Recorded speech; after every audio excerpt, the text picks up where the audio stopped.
Welcome to another episode of Crossing Cultures. This will be our final episode of Season 5. In today's discussion, Phil and his co-host, Dr. Brian Howell, continue their conversation with Dr. Mark Yarhouse, a leading expert in the topic of gender identity.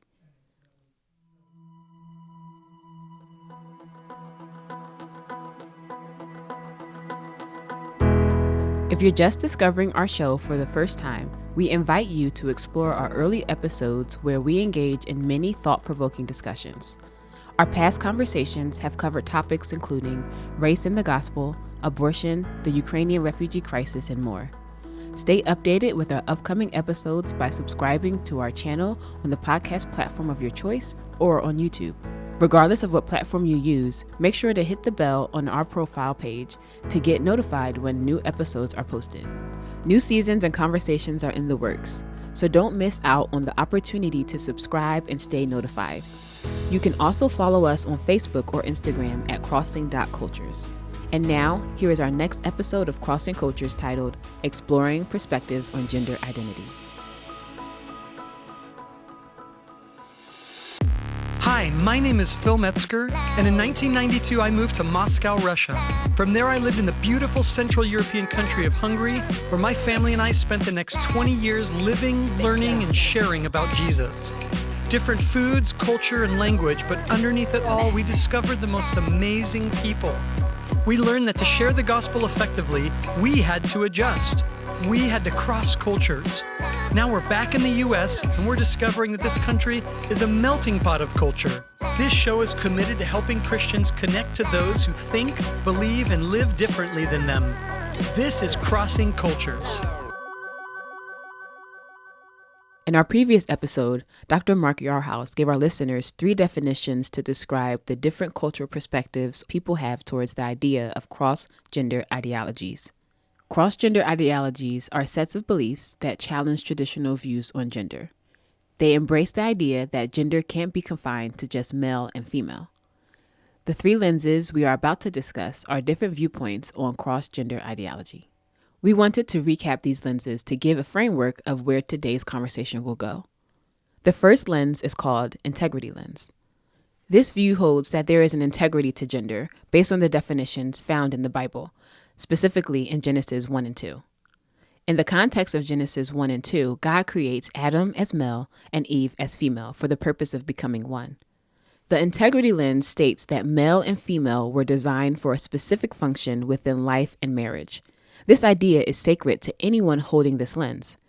Once someone adds cross-gender ideologies within the mix of God's intent for creation, that person is going against the integrity of the male and female differences intended by God at creation. In short, people who hold this view typically see cross-gender beliefs and practices as a moral concern in which the individuals holding those beliefs or living out that lifestyle are in sin against the integrity of God's intent for creation. The second lens is called the disability lens. This view holds that there are sometimes variations that occur in nature. For instance, when pertaining to a person's gender identity as man or woman, the vast majority of people will correspond to their biological sex found in things like X and Y chromosomes and reproductive organs, meaning most people typically default to identifying as the gender that they were presented with at birth. However, this view also holds that there are rare instances in which we see a variation to this reality. Some individuals might identify with a gender that they were not initially presented with at birth. In this view, someone who chooses a different gender identity than the one assigned to them at birth is more or less struggling with their designated gender assignment, much like a paralyzed person might struggle with walking, hence the name disability lens. Because of this, the disability lens refers to cross-gender identity not as a moral violation like the integrity lens, but as a variation that occurs in a small amount of the population. Our response then to this variation or disability should be a compassionate response. The disability lens also differs from the integrity lens because people from both a religious or non-religious background or belief can often hold to the disability lens, whereas people in the integrity camp often hold some sort of religious or moral belief that attributes to their perspective on the matter. Christians who typically find themselves agreeing with the disability lens agree with the gender definitions found in Genesis 1 and 2. However, they pull from the fall of man found in Genesis 3, where sin entered the world and corrupted all of humanity. The fall has corrupted all of creation, including our sexuality, which gives an answer to the variations we sometimes find in an individual's ideas of gender. The third and final lens is called diversity lens. Much of our Western culture is rapidly moving in the direction of this viewpoint. This lens holds the idea that the variations that we described in the previous lenses are not a moral concern to be corrected or a condition to be sympathized with. Instead, they are an aspect of diversity to be celebrated. Cross-gender thinking should be viewed as an emerging culture, meaning people who don't identify with the gender assigned to them at birth should be equal to those who do. Most Christians holding this lens typically find cross-gender beliefs and ideas as another aspect of God's handiwork or creativity within creation.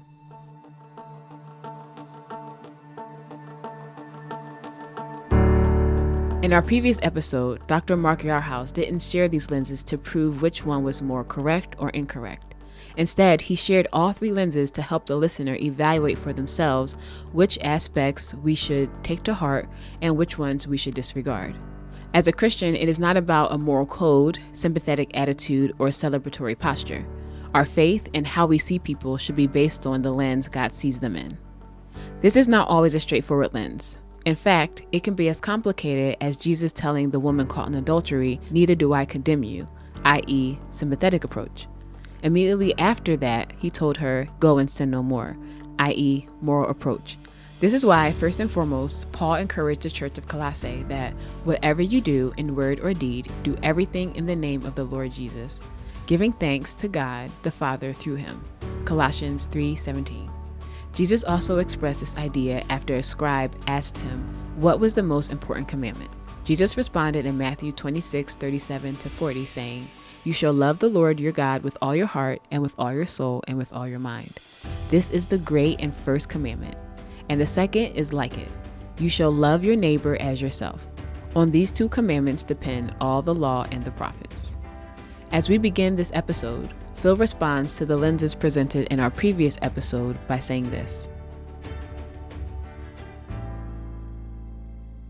When I heard you say that in that podcast I listened to, it really was like my eyes kind of were opened, and you're right. Just by information, just the straightforward kind of like, here's a few different approaches that people are taking. It gave me kind of empathy on all sides.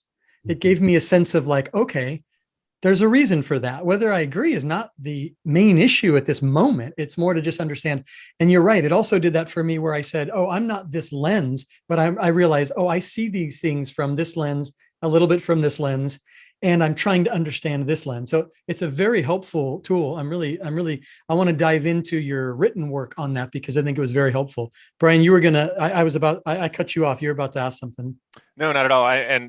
I don't want to pivot us to a different topic, but it did make me think of this conflict that happened recently, or maybe kind of is still happening in the PCA, the Presbyterian Church in America. There's a pastor in St. Louis. I won't go into all the details, but he identifies as a gay Christian. He's celibate, but he identifies as a gay Christian, and he was charged. Do you know the details on this, Mark? He was charged and brought before a tribunal within the denomination because they said it was, a disordered identity, that to be gay is a disordered identity. And so to call himself a gay Christian was to sort of celebrate sin. Even though he is very explicit about his celibacy and his, sexual ethics and his, absolute fidelity to, the marriage order and all of that. And I think he was cleared in one way, but now there's still people who are trying to change some of the rules in the denomination to get him to revoke his ordination.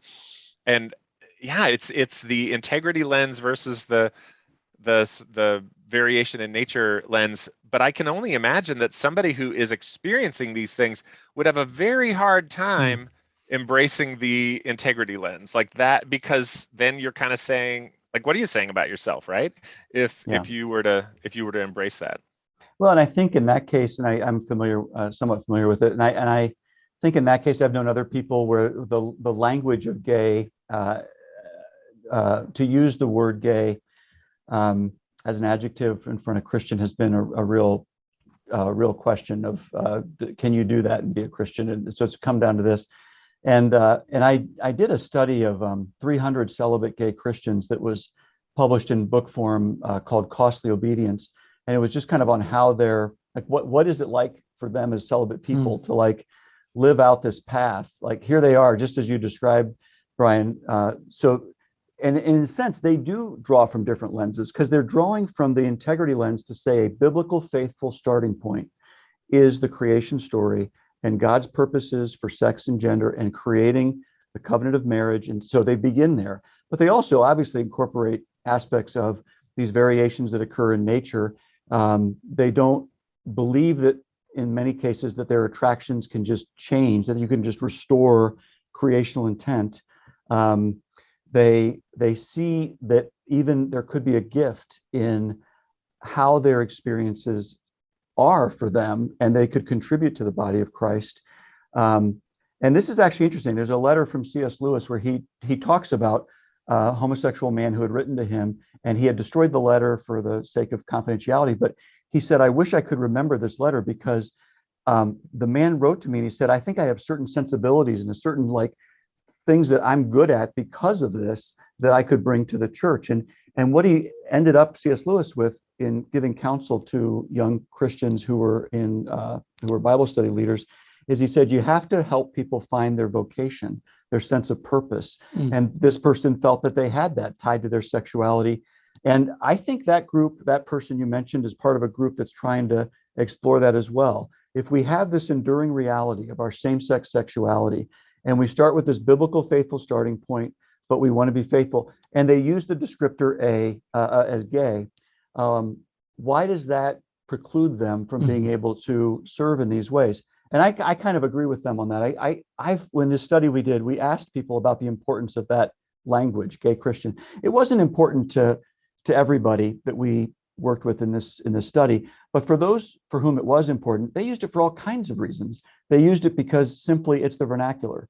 You're not going to go to a 16-year-old and say, what's your sexual orientation? And if they happen to have a homosexual orientation, they're not going to say, I have a homosexual orientation, because that fell out of the vernacular. They're going to say, I'm gay. And they're not going to be saying anything to you about their sexual behavior or their theology. They're just answering your question. At 16, that's exactly what they would say.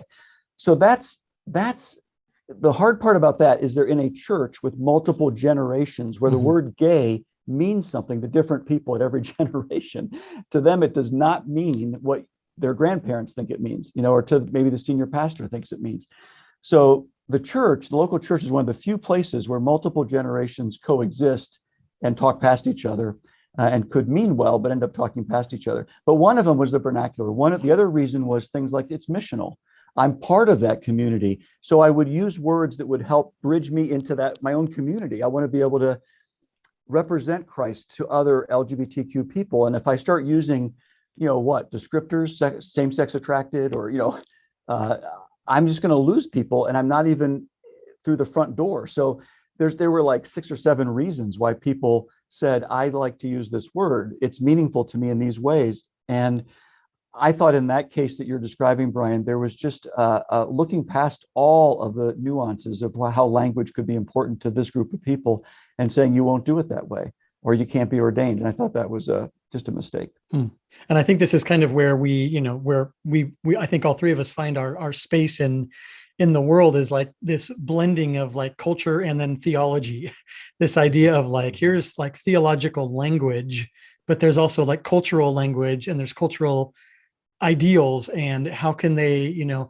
we're kind of trampling on one in order to make one clear, or vice versa. Because I almost think of like how, you have a lot of maybe on the more conservative side of people who don't like the idea of somebody being called a gay Christian, but they also don't like the idea because for them, they hear gay and they hear lifestyle. They don't hear what you just described, Mark, as an orientation, and it's almost like there needs to be so much, I think, especially in the church, and I live in the church area, there's got to be, like any good paper written, our terms really matter. Our definitions really matter. And there's, I think, so much of that talking over each other has to do with, from just simple I don't have the same definition you're working from. I don't know what you mean when you say that. And so maybe I could pivot just a tiny bit on this. I think it's still staying in our framework, but it comes up a lot, is the issue of pronouns as we talk about, talking past each other. How do you, so I'm in a classroom and I have 30 students and they want to be identified, and there's different, he, him, she, her, they, them. How do we navigate this kind of pronoun conversations today? So it would depend a little bit on the organization. Like if you're teaching at a place that has a policy around that, I think you're in maybe a different set of considerations. But in general, in my life, a neighbor, extended family member, if I meet somebody, they deliver pizza and they introduce themselves with their name and their pronouns, I'm going to use their name and their pronouns. And I got a bit of heat for this a few years ago when I wrote this article for Christianity Today, because I explained that to the readership. And I think it's a matter of hospitality to start with where that person is. Because what the email I got, a lot of email I got, was that it's going back to the integrity, it's a matter of truth telling to use their birth name and their pronouns associated with that. And so they're clearly speaking out of the integrity lens, and it's as though they need to declare that as a gospel imperative in their encounter with this person. See, I understand the impulse there. They believe that they're being honoring to God, and that's a strategic gospel approach to engaging another person. And that's where we agree to disagree. In my view, I would rather build a bridge to that person, respect where they're starting from as a matter of hospitality, and then go from there. Because if I just declare out of one lens, I'm going to speak past them. I've never seen somebody walk away from that kind of a moment and say, wow, they must be really coming at this from a different lens than me. I should ask them more about it. No, they'll say, why are you dead naming me? Why would you insult me like that? They're not going to come back to my home or my church or whatever it is, wherever I'm encountering them. It's very antagonistic, actually, and it's unnecessary. You can still hold your commitments or grapple with those things, but I don't do things that I know will be antagonistic to that person as a matter of just building that relationship with them. Now, there are exceptions. So I'm a psychologist and I see people in my clinical practice. So if I work with a minor and the minor comes in and introduces themselves by their preferred name, and the parents say, oh, don't do that. We're not there yet. We go by this. I stop the session and I'll say, look, I need the three of you to talk and tell me where we go from here, because the teenager's saying this, mom and dad, you're saying this. I'm going to lose one or more of you in the next thing I say. So I need you guys to talk together. And they always work it out. The teenager might say, well, I only told them about this 3 weeks ago. I understand. It's okay, but I want to return to this. The parents might say, look, I just want my kid to have someone they can talk to. It's okay. We understand. We're not quite there, but we understand. Or they come up with another solution. Like, this used to be your nickname growing up. Would that be okay? It's not a gendered nickname. Yeah, we can do that. Like, everybody figures this out. So that's the one exception. Otherwise, with an adult or, where everyone's on the same page, I use their name and pronouns. Before we continue this episode, last week, Phil shared a similar thought at our Sunday morning service at Calvary San Diego. Check it out. We've become so far from loving God by loving others. We think that loving God means that we're against others. That's how much things have gone out of whack in the Church of Jesus. That I'm going to show you how much I love God by everything I'm against. Read Matthew, Mark, Luke, and John. That's the opposite of what Jesus did. He came into a broken world and made himself a sacrifice for all people. Do you know how many people right now are struggling with their own identity of who they are? And you think that by telling them what you think about who they are, that's going to win them to Christ? Are we nuts? No. It's going to happen when we say, I see that you're hurting. How can I be a part of helping you? No, they just need to know the truth. What truth? Your truth? No, my truth is God's truth. Ooh, be very careful. Be very careful.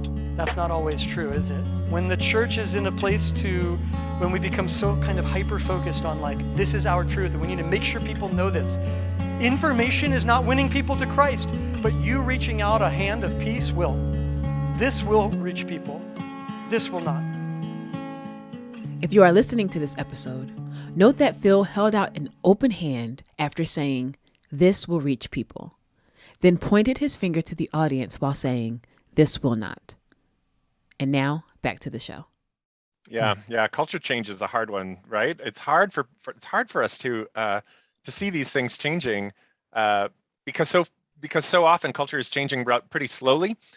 In most cases, language changes pretty slowly, but it does change, and that's what's interesting when people try to go to sort of truth telling as their appeal in this. It's like, well, that's English, like that's English works that way, but like other languages don't work that way, and English didn't even always work that way. That the idea of having these particular pronouns and how these particular pronouns work, that's sort of a moment. And it is stressful personally. I am not a fan of the singular they. I mean, I know we use it in our writing, and I know, I would rather we make up a new pronoun personally, just because I find it confusing grammatically to be like they. How many are we talking about? I don't know.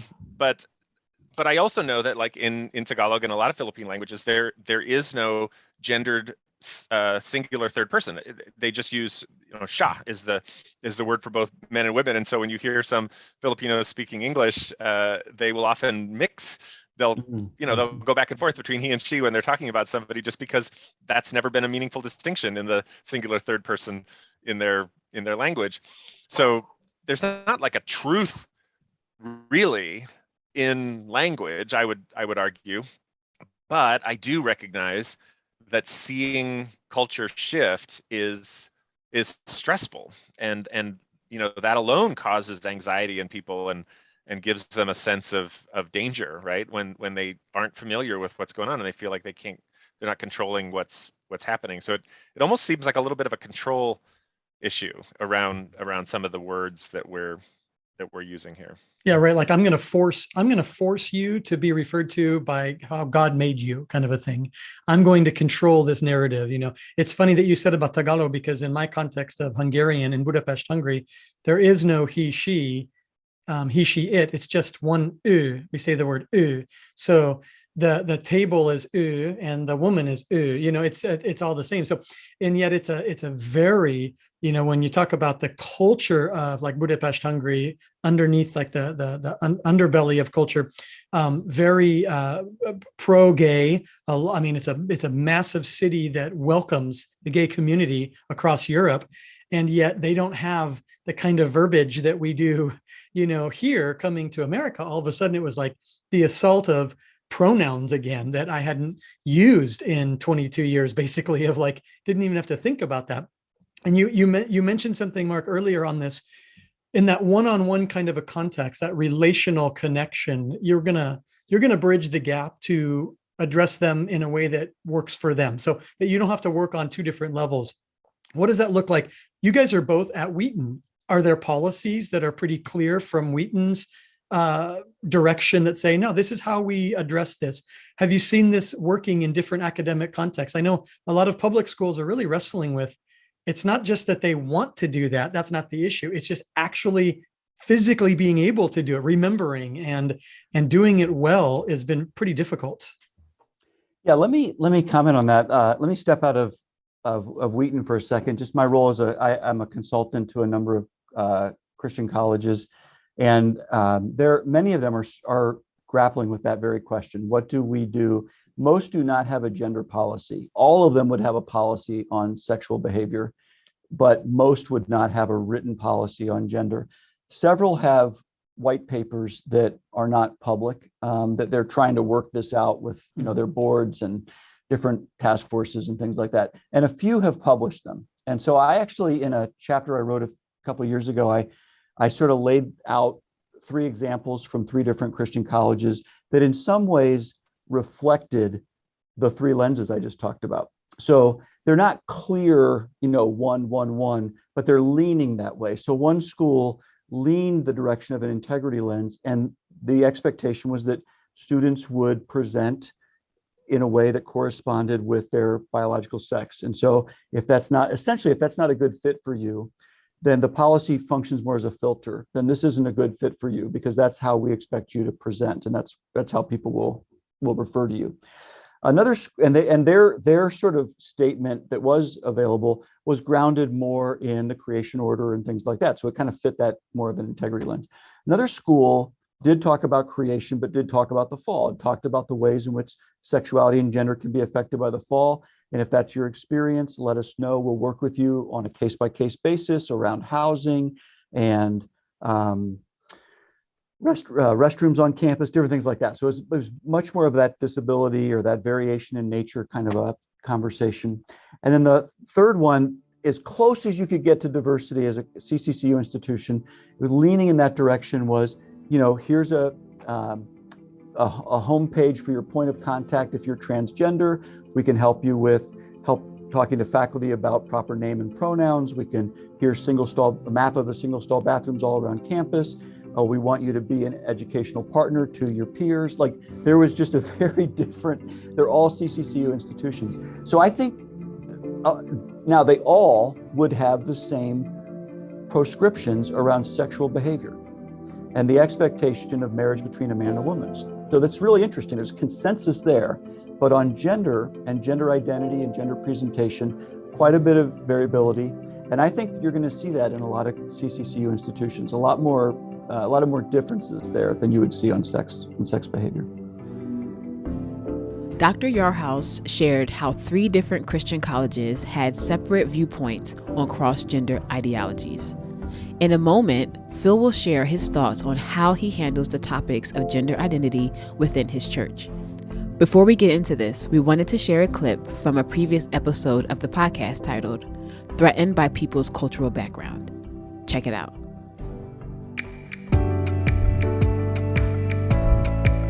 Strangeness is what happens when we don't check our ethnocentrism. Okay. So I just let it go. I'm not aware of it. I'm not paying attention. And then strangeness happens because I begin to see things as strange. But strange can sound neutral. It's the idea of like fear and the idea of like it shouldn't be that way. Yeah, it shouldn't be that way. So I'll give an example. I was with a group of Hungarians who were here in America, and we were touring around speaking at different churches, and most of them don't speak any English. And there was a guy that we were interacting with who obviously didn't speak Hungarian. Yeah. And one of the gals was speaking to me in Hungarian. And she was just saying, hey, can I move these tables to get ready for this, event? Harmless conversation. The guy didn't understand, obviously. Ethnocentric. Freaks out that he doesn't understand the language. And immediately moved into the strangeness effect. So this is what we hear, and people say this all the time. It's this: what is she saying about me? Oh gosh. It's the idea that like they must be talking, they're speaking something I don't understand, so they must be talking about me.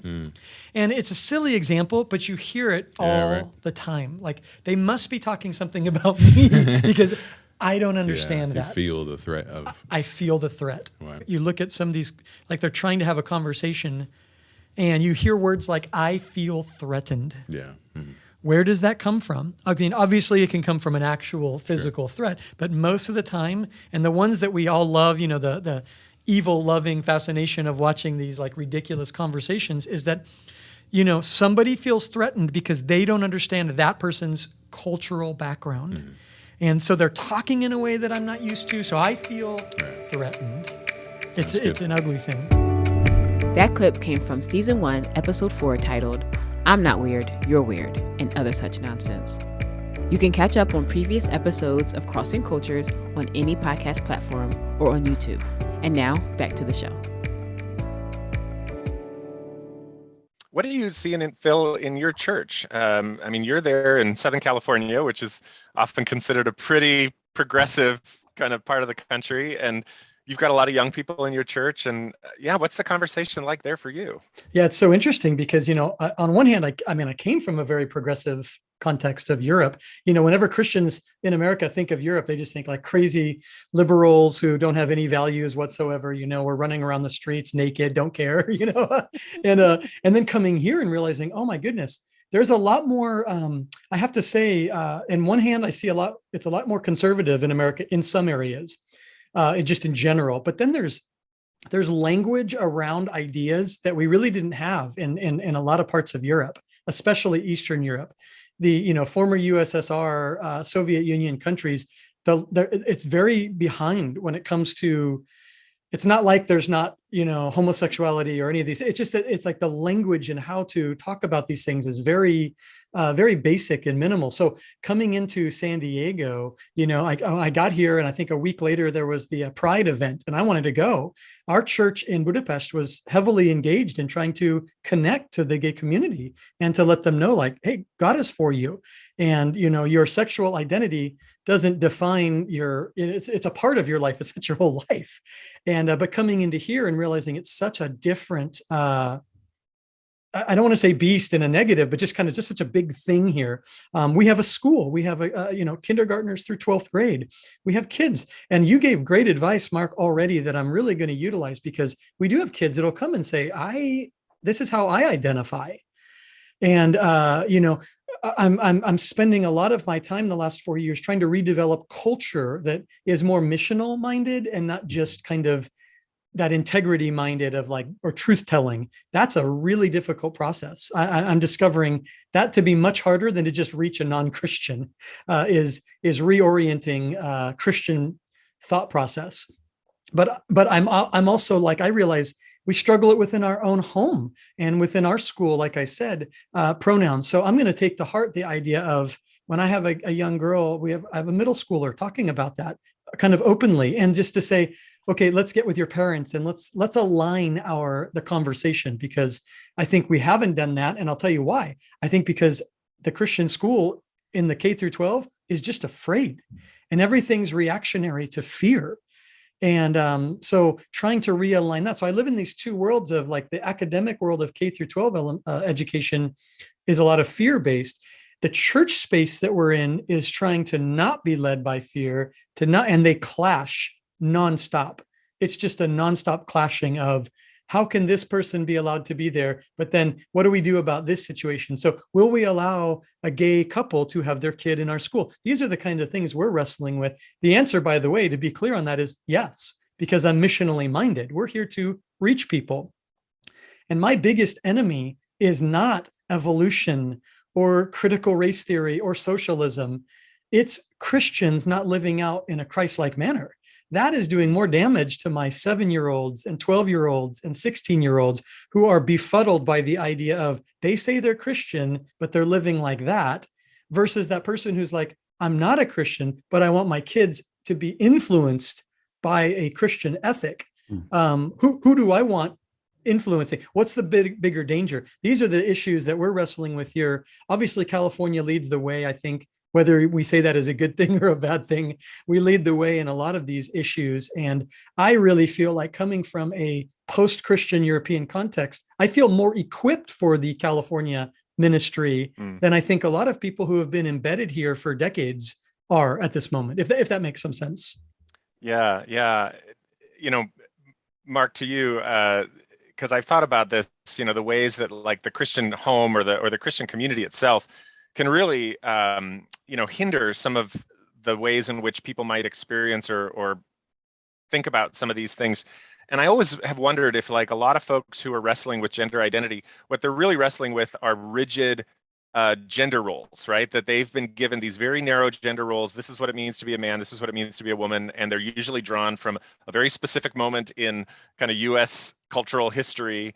And they don't feel connected to that, or they see the disadvantages perhaps of those gender roles. And so they interpret that as transgenderism, or they interpret that as gender dysphoria, or is that a place in which, maybe the church in sort of pushing pushing isn't the right word, but in holding to this integrity model of order, that they've also grasped onto some pretty narrow views of what it means to be a man and a woman that have maybe hurt some people?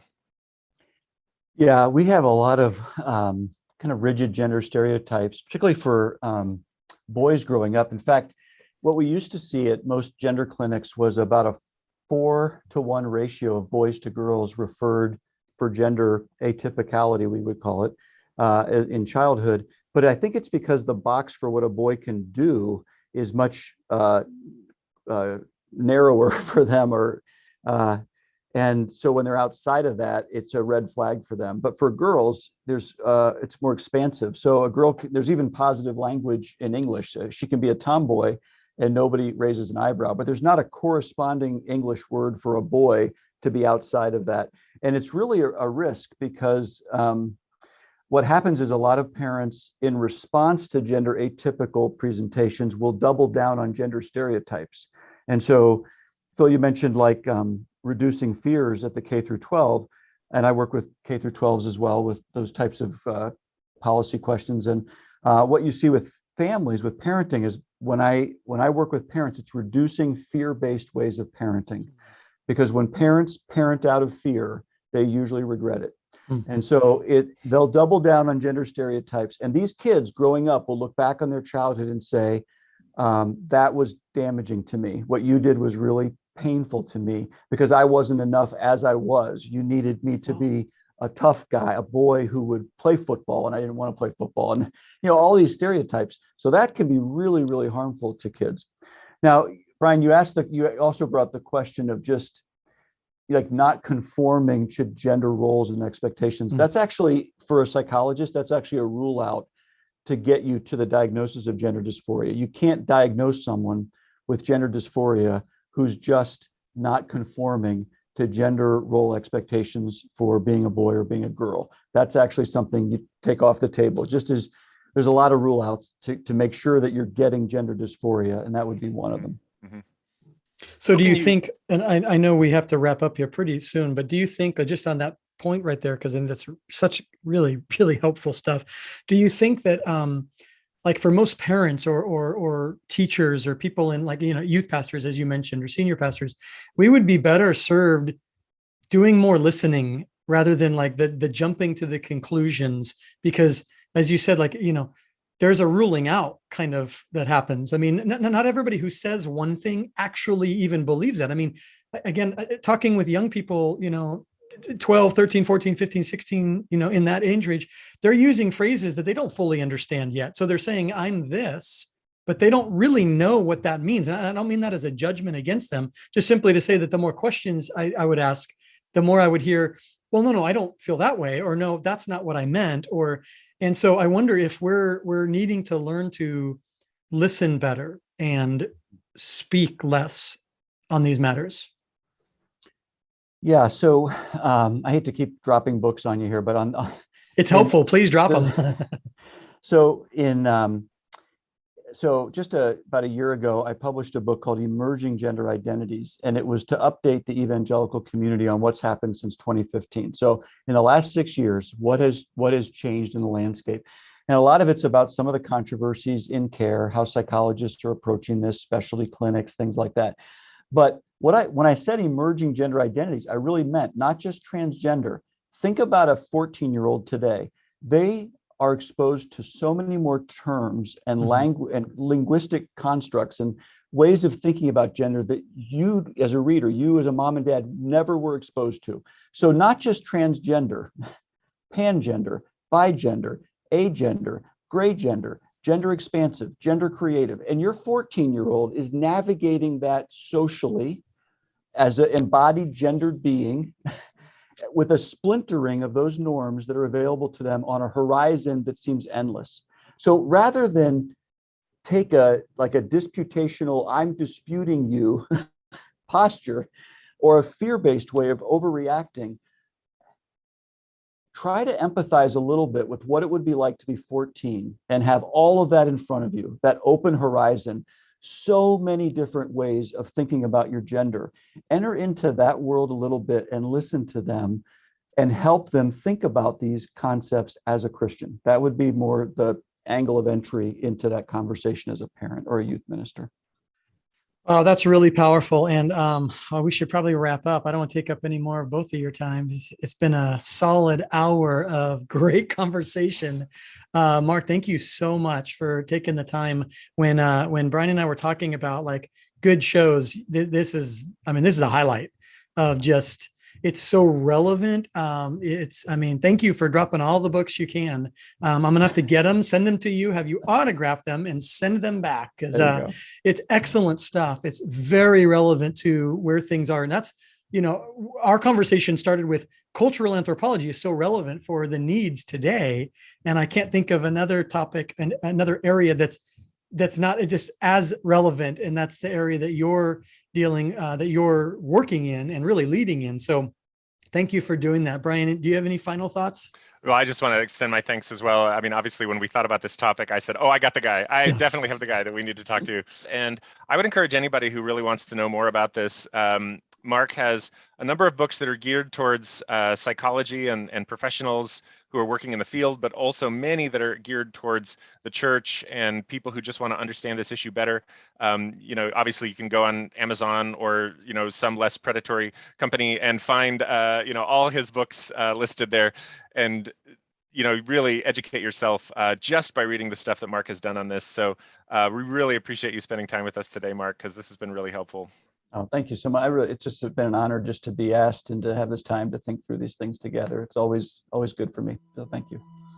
All right. Well, thanks for joining us for this episode, and we'll look forward to seeing you on the next one. Thank you for listening to Crossing Cultures.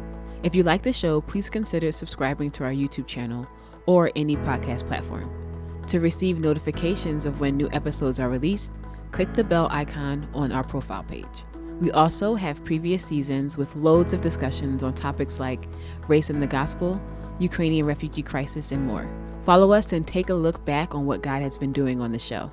This is our last episode of Season 5 of Crossing Cultures. We are excited to share more conversations on culture in the seasons to come. So stay tuned for more updates on Season 6 of Crossing Cultures. This episode was produced by Phil Metzger and Dr. Brian Howell and edited by Luis Lopez. Our special guest this week is Dr. Mark Yarhouse. This podcast is a ministry of Calvary San Diego.